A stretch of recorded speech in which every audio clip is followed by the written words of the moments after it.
Saudara, saat tiba di lokasi kejadian, polisi menemukan 2 korban telah tergeletak dengan luka parah senjata tajam. Seorang kritis sementara 1 orang lainnya meninggal di tempat. Atas hasil penyelidikan, polisi pun mengetahui 3 orang menjadi pelaku pembunuhan. Sempat bersembunyi, 2 pelaku dapat ditangkap sementara 1 pelaku lainnya dinyatakan buron. Jurnalis Kompas TV, Karima Annisa, mengulasnya dalam Gelar Perkara. Jadi mereka menceritakan bahwa korban yang sedang duduk di depan warung, sedang santai, tiba-tiba datang 3 orang bermacam motor, melakukan gas motor begitu, kemudian ditegur oleh korban karena waktu itu jam 4 pagi. Korban menegur berisik. Salah satu dari 3 pelaku ini mengatakan kenapa tidak senang. Akhirnya mereka cekcok, terjadi keributan. Dari keributan itu, salah satu pelaku mengeluarkan sebilah pisau badik dari badannya.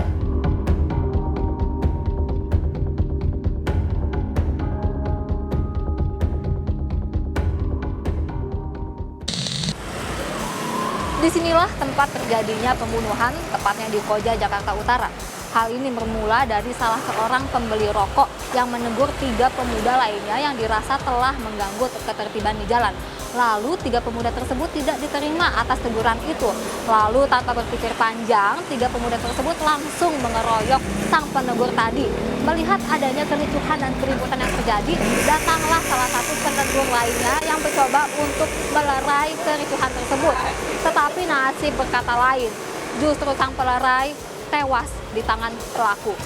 Sampai saat ini terdapat 3 pelaku, 1 di antaranya statusnya masih DPO atau buron dan pihak kepolisian masih mencari keberadaannya. Selanjutnya, bagaimana perkembangan penyelidikan dan juga pencarian dari pihak kepolisian terkait kasus pembunuhan ini? Tetap bersama kami di Gelar Perkara. Warga Koja, Jakarta Utara dikejutkan dengan kasus pembunuhan yang menimpa seorang pria awal September lalu. Peristiwa tragis ini terjadi setelah korban menegur para pelaku yang berbuat gaduh di lokasi kejadian. Tidak terima, pelaku yang berjumlah 3 orang menyerang dan menganiaya 2 orang korban. Tak berdaya, seorang korban meninggal di tempat dan 1 orang lainnya mengalami luka-luka. Tentu saja banyak hal yang harus kita cermati atas kejadian pembunuhan ini. Salah satunya adalah keterangan dari warga sekaligus teman dekat dari korban yang tewas. Lalu bagaimana keterangan dari warga tersebut atas kejadian hal ini? Kita simak bersama-sama sebagai berikut ini. Kami mencoba menanyakan warga sekitar guna mengetahui malam terjadinya pembunuhan. Taufik, salah seorang warga yang bekerja dan tinggal di lokasi kejadian, sekaligus teman dekat korban, mengaku kaget saat mengetahui temannya menjadi korban. Taufik mengatakan dirinya baru mengetahui korban meninggal setelah ramai di media sosial dan penuturan warga sekitar. Oke, Bang Taufik di sini sebagai siapa, Bang, temannya korban ya? Temannya korban selaku sahabatnya juga, teman dekat. Udah temenan berapa lama, Bang? Udah lama, dari zaman waktu masih sekolah SMK Perguruan Cikini sampai sekarang pun juga masih berteman. Ini maksudnya korban yang meninggal atau hidup, Bang? Yang meninggal dunia. Oke, jadi ini temennya Abang juga nih yang meninggal. Abang awal tahu kronologi penusukan di sini gimana tuh? Oh, itu saya dapat kabar dari warga dan dari sosial media kalau korban itu udah nggak ada, udah meninggal. Dan saya pun juga kaget kalau kagak tahunya itu teman dekat saya ataupun sahabat saya. Jadi pas nyampe sini kondisi udah bersih ya dari? Udah nggak ada, Mbak. Udah benar-benar nggak ada sama sekali nyawa. Nah, terus abang ini temen abang nih apakah orangnya emosian, temperamental gimana, Bang? Nggak ada. Orangnya mah biasa aja, kalem. Baik kok orangnya kok. Nggak aneh-aneh, nggak macam-macam. Kami mencoba menggali fakta lebih dalam dengan menyambangi Polsek Koja, Jakarta Utara. Kanit Reskrim Polsek Koja, AKP Asman Hadi mengatakan, awal mula kepolisian membongkar kasus ini menyusul laporan saksi sekaligus warga.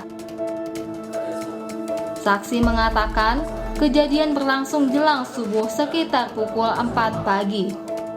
Saya dapat jelaskan atau ceritakan pada saat kejadian saya mendapat telepon sekira jam 4 pagi dari saksi yang kebetulan menjadi saksi kunci kami. Keberadaan dia ada di TKP dengan korban dan para pelaku. Dia memberitahu kepada saya bahwa ada kejadian keributan di depan warungnya. Atas informasi tersebut, saya berikut anggota Opsnal Polsek Koja segera mendatangi TKP. Sesampainya di TKP, saya melihat 2 orang korban sudah bersimbah darah, tetapi masih dalam keadaan hidup.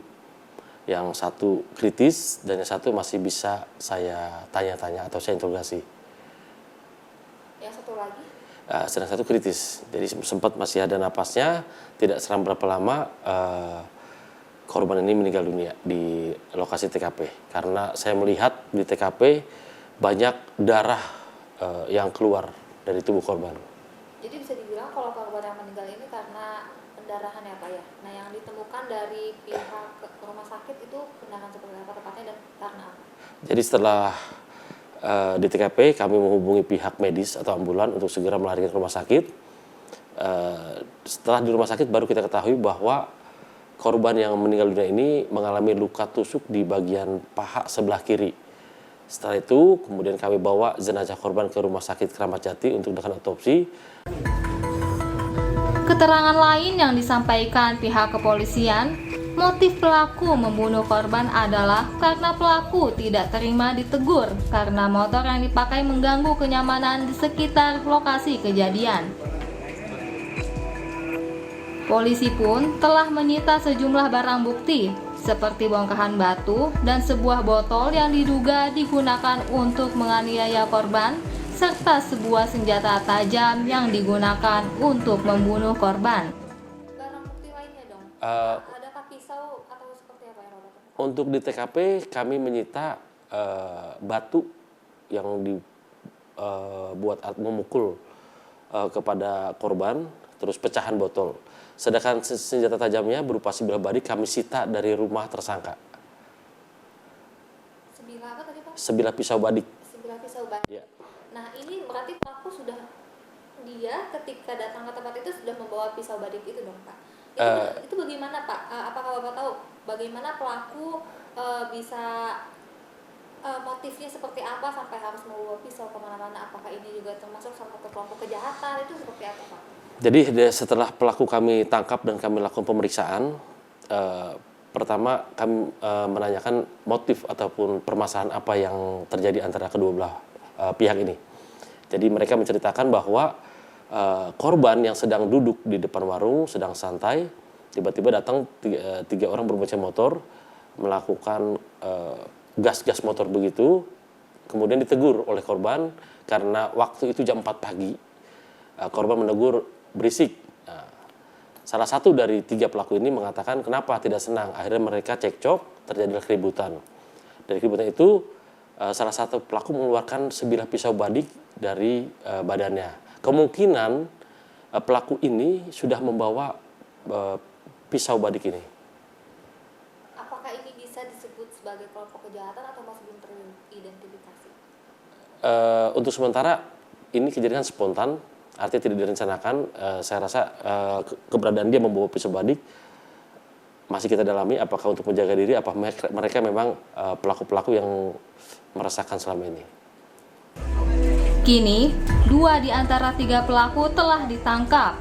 Seorang di antaranya merupakan residivis dalam kasus yang sama dan baru bebas penjara 5 bulan lalu. Sementara, 1 pelaku telah diterbitkan DPO, polisi masih memburu pelaku.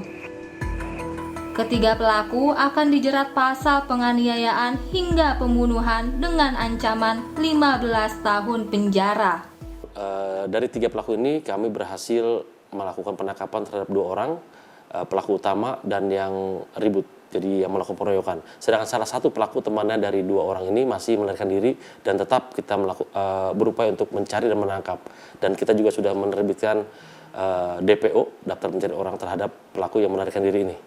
Untuk 2 yang sudah tertangkap ini, saat ini kondisinya sudah di mana? Sudah dimasukkan ke sel mana dan pihak Polsek sudah melakukan apa untuk kedua pelaku tersebut? Untuk kedua pelaku sudah kita lakukan penahanan dan sedang kita proses untuk pemberkasan pasal yang kami jerat terhadap pelaku ini pasal 338 tentang pembunuhan, junto pasal 170 ayat 3 karena terjadi keributan, diawali keributan bersama-sama, dan pasal junto lagi pasal 351 ayat 3. Untuk ancaman terhadap pelaku kita jerat dengan ancaman 15 tahun penjara. Sementara itu, pengamat menilai bahwa pembunuhan yang dilakukan 3 pemuda tersebut dapat terjadi lantaran adanya perilaku kolektif yang membuat para pelaku merasa lebih berani.